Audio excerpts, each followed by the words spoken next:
How to lock iPhone app behind your Face ID or your passcode. So the first thing you should know that there is no any direct feature or the option where you can add the Face ID or the passcode on any of the application. But still there's an alternative way to do it. What you want to do is to make sure that the application shortcut is already installed on your device. If not, you can head over to your app store and then install it. Once you have this application on a device, open it.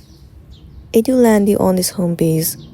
Now head over to automation at the bottom. First of all, you have to remove the automation that you have set before. Once it has been removed, click on New Automation. Scroll down and move into App. In here right beside App, click on Choose.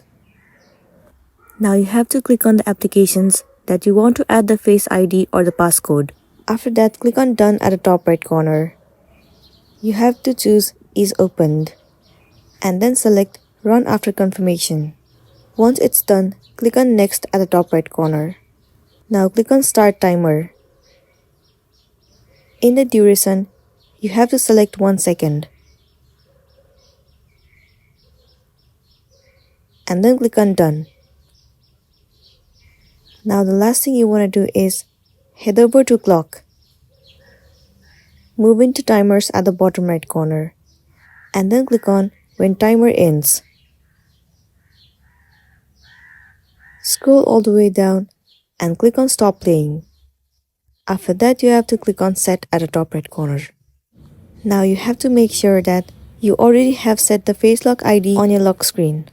Now whenever someone opens the app that you have set, your screen will be locked automatically. And then again you have to enter the Face ID or the password to open your device. This way your Face ID or the password has been set to your application that you have chosen.